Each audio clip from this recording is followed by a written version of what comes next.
idea. Meanwhile, America's bravest proving unstoppable for the second day in a row. World War II vets made their way to the World War II Memorial in Washington, D.C., despite being kept out by government barricades. That's right. The government initially said keeping the memorial open for vets wasn't, quote, essential, but apparently spying on them is. The NSA and its domestic surveillance operations are not likely to be affected by the shutdown we hear. Fox senior judicial analyst Judge Andrew Napolitano is here. Judge, who's writing this? Well, there's a couple of points here. This is more than just a human interest story of the greatest generation, my father's generation, who fought in the Navy in World War II, going to visit the memorial for their comrades who died in what they did. This is an example of how the executive branch, the president, has the upper hand in a situation like this, because the president can decide with the little money that he has what he's going to keep open and what he's going to close.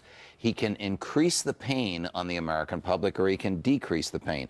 As Stuart Varney said a few minutes ago, and I entirely agree with him, the president wants the market to go down, and he wanted this shutdown. That's why he refuses to negotiate with the Republicans, because he thinks it will help him politically. He doesn't care who suffers. He caved on the veterans.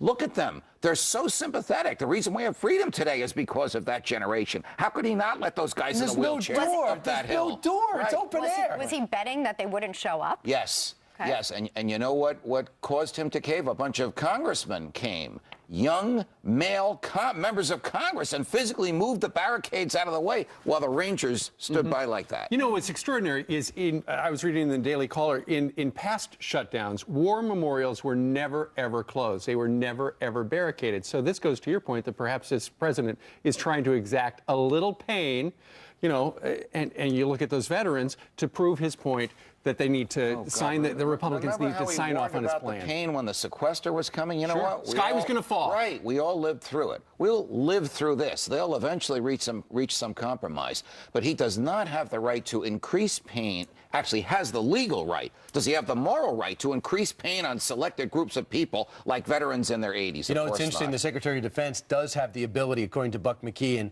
to go back to full strength because there's an act out there. So if Chuck Hagel continues to say, hey, I need my civilians and I'm really hampered, that's not even legally accurate. Correct. Correct. Chuck Hagel has a lot of authority, but he can only exercise it if the president lets him to. While all this is going on, the NSA is gathering our credit card information, our banking information, and our utility bills. And I believe they paid off my balance. That would be nice if they did that. That would be great. Because they want to know everything about us, and it's dangerous when the government knows everything about us. The Constitution was written to prevent that. Yeah, Here. Priorities. Right? Right. All right. Judge Napolitano, thank you very much. Pleasure. Thank you. Great. All right, come